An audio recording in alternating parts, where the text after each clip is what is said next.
परवेज लाई साहब आए आके हमारा घर देखे। बहुत बुरा हाल है मेरी माँ का। मेरी माँ बहुत ज्यादा बीमार है, ठीक है, और मैं ही उनको देखने वाली हूँ। काश के मेरे बाबू उठ जाए। सारी रात उनको पंप करती रही कि या अल्लाह मेरे ही सांस इनमें डाल दे, मेरे ही डाल दे, ये जिंदा हो जाए, मत जाए। जब वो इस दुनिया से रुखसत होगी तो समझे हम भी मर गए थे। बात वही है कि अमीर की सुनी जाती है, गरीब की नहीं सुनी जाती। हसन बलोच आज़ादी मार्च के पहले दिन खान साहब से मिलने जा रहे थे। ट्रक से गिर के उनकी मौत हो जाती है, उनका इंतकाल हो जाता है और उनकी जो डेड बॉडी है सड़क पे बेयारो मददगार पड़ी रहती है। मैं तो यही अपील करती हूँ कि इमरान खान साहब घर आए हमारे, देखें हमारे घर का हाल, देखें मेरी वालदा को देखें। अस्सलाम वालेकुम जी, मेरा नाम हिफ्ज़ा ताहिर है। हमारे माशरे की अगर मैं बात करूँ तो हमारे माशरे में जो गरीब है हमेशा गरीबी की चक्की में पिसता रहता है और हमेशा उसकी आवाज़ जो है दबा दी जाती है। और अगर अमीरों की बात करूँ तो अमीर जो है वो अपनी अमीरी की वजह से कहीं ना कहीं अपनी बात मनवा ही लेता है। आजकल आप जिस तरह देख रहे हैं खान साहब की लॉन्ग मार्च चल रही है और लॉन्ग मार्च खूनी मार्च में तब्दील हो चुकी है। लोगों की डेथ्स हो रही हैं और लोगों को फैसिलिटेट भी किया जा रहा है। सदफ वाला वाक़या आपने देखा, उनकी बेटी को गवर्नमेंट जॉब भी मिल गई और तमाम मामलात आपके सामने हैं। इससे पहले एक और ऐसा वाक़या होता है लॉन्ग मार्च में जिसकी आवाज़ दबा दी जाती है और आवाज़ इसलिए दबती है कि आया वो गरीब तबका है। मेरे साथ उनकी बेटी मौजूद हैं। हसन बलोच आज़ादी मार्च के पहले दिन खान साहब से मिलने जा रहे थे। आज़ादी का जुनून रखते थे, खान साहब से मिलने के ख्वाहिशमंद थे। ट्रक से गिर के उनकी मौत हो जाती है, उनका इंतकाल हो जाता है और उनकी जो डेड बॉडी है सड़क पे बेयारो मददगार पड़ी रहती है, मगर कोई पूछने वाला नहीं है। उनकी बेटी के साथ मैं इस वक्त मौजूद हूँ। आइए उनसे बात करते हैं, मज़ीद जानते हैं कि अब क्या उनको कोई गवर्नमेंट की मदद आई है, घर की क्या कंडीशन है और मज़ीद क्या मामला हैं। अस्सलाम वालेकुम बहन। वालेकुम सलाम। बहन क्या नाम है? मरियम। मरियम, मुझे ये बताएं कि ये जो वाक़या हुआ है लॉन्ग मार्च के फर्स्ट डे का वाक़या था जी, किस तरह ये वाक़या पेश आया और इस वाक़े की आवाज़ को क्यों दबा दिया गया? जी मेरी वालदा बीमार थी तो मेरे वालिद साहब ने कहा कि मैंने ना इमरान खान साहब से मिलना है, मुझे उनसे बहुत ज़्यादा प्यार पसंद करते थे। पिक्चर्स वगैरह अक्सर वो अपने पास रखते थे तो काम में बिज़ी होते थे जिसकी वजह से ना वो जा नहीं पाते थे। तो आज उनको छुट्टी थी तो वो चले गए। तो मुझे कहते कि मैं ना आपकी वालदा को भेज रहा हूँ, ठीक है ना, आप उनका ख्याल रखना। तो बेटा मैं ऐसे ऐसे जना जा रहा हूँ माँ इमरान खान साहब से मिलने, ठीक है ना। तो बहुत ज़्यादा वो खुश थे, बहुत ही ज़्यादा।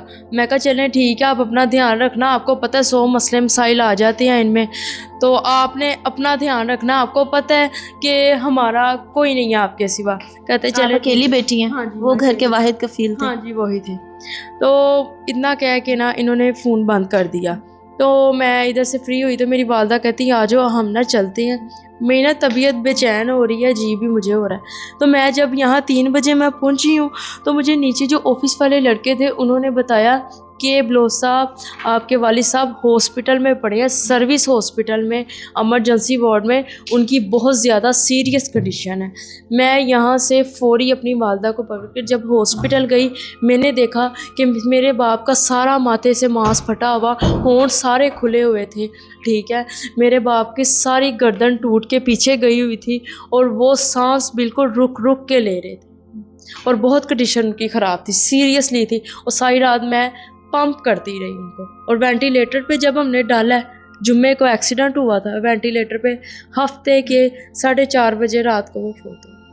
मरियम मुझे ये बताएं कि जिस टाइम आप हॉस्पिटल पहुंची और जिस टाइम आपको इस चीज़ की इत्तला मिली कि आपके वालिद का एक्सीडेंट हुआ है, तो उस जगह पे कौन मौजूद था, किसने उनको रेस्क्यू किया, हॉस्पिटल तक वो किस तरह पहुंचे?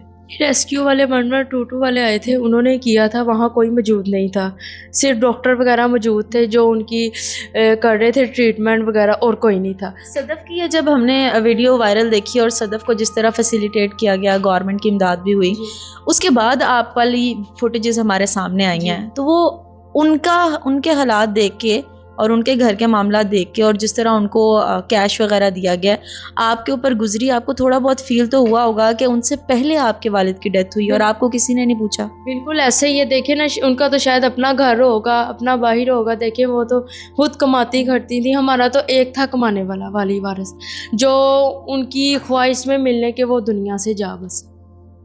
میں تو یہی اپیل کرتی ہوں کہ عمران خان صاحب گھر آئے ہمارے، دیکھیں ہمارے گھر کا حال، دیکھیں میری والدہ کو دیکھیں، آج ان کو 6 دن ہو گیا ہے، آج وہ اتنی بیمار ہے، میڈیسن نہیں کھائی، انسولین نہیں لگی۔ وہ عورت جو ہر وقت بالکل ٹھیک رہتی تھی، میرے والد صاحب ہر چیز ٹائم پہ دیتے تھے، آج وہ حال ہے کہ ایک ٹائم کی ان کو دوائی نہیں سی۔ مریم، اپنے والد صاحب، جب آپ کے والد صاحب جا رہے تھے، ان سے آخری بات اور وہ آخری ملاقات آپ کو یاد ہے؟ کیا بات ہوئی تھی؟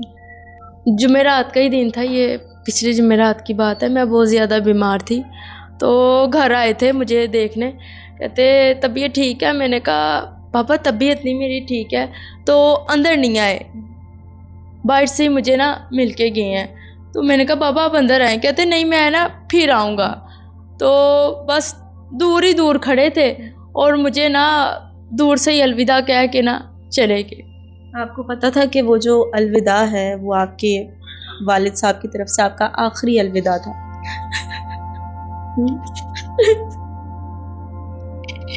پریشانی کا معاملہ ہے اور پریشان ہونا بنتا بھی ہے، کیونکہ یہاں پہ المیہ اگر ہم یہ دیکھیں، بات وہی ہے کہ امیر کی سنی جاتی ہے، غریب کی نہیں سنی جاتی، اور یہ حالات ہیں اس وقت، کوئی پوچھنے نہیں آیا، کوئی پتہ لینے نہیں آیا۔ ان کے گھر کے واحد کفیل ہیں، اور جس گھر کا واحد کفیل اس دنیا سے چلا جاتا ہے، احساس صرف انہیں کو ہوتا ہے اور کسی کو نہیں ہوتا۔ تو ہم یہ اپیل اپنے والد صاحب کے لیے کوئی اپیل کر دیں گورنمنٹ سے، باقی جو ہم سے ہوگا ہم وہ کریں گے۔ پرویز بھائی صاحب آئے آ کے ہمارا گھر دیکھے، بہت برا حال ہے میری ماں کا، میری ماں بہت زیادہ بیمار ہے، ٹھیک ہے، اور میں ہی ان کو دیکھنے والی ہوں۔ میں جب ان کو دیکھتی ہوں کہ میری ہمت ٹوٹ جاتی ہے، اور جب میں اپنے باپ کی یہاں کمی محسوس کرتی ہوں، میں تو کہتی ہوں کاش کہ میرے باپ اٹھ جائے۔ ساری رات ان کو پمپ کرتی رہی کہ یا اللہ میری ہی سانس ان میں ڈال دے، میرے ہی ڈال دے، یہ زندہ ہو جائے، مت جائے۔ جب وہ اس دنیا سے رخصت ہوگی تو سمجھے ہم بھی مر گئے تھے۔ بالکل ٹھیک ہو گیا میری بہن، پریشان نہیں ہونا، اللہ تعالیٰ کے فیصلے ہیں، ان کے آگے ہم کچھ بھی نہیں کر سکتے، انسان بڑا بے بس ہے۔ بس یہی کہوں گی میں اپنے اعلیٰ عہدیداروں کو، اپیل یہی کروں گی کہ جہاں صدف کے واقعے کو اتنا ہائی لائٹ کیا گیا ہے، برائے مہربانی یہاں پہ بھی تھوڑی سی نظر ثانی کریں۔ ان کے گھر کے حالات واقعی بڑے خراب ہیں، اور تھوڑا سا دیکھیں، کچھ نہیں تو ایٹ لیسٹ ان کی جاب کا بندوبست کر دیں۔ اپنے گھر کی واحد کفیل یہ ہماری بہن رہ گئی ہیں۔ پھر حاضر ہوں گے ایک نئے پروگرام کے ساتھ، بڑی مایوس ہو کے ویڈیو بند کرنے جا رہی ہوں۔ انشاءاللہ اللہ تعالیٰ بہن آپ کے حق میں بہتر کریں گے۔ اللہ حافظ۔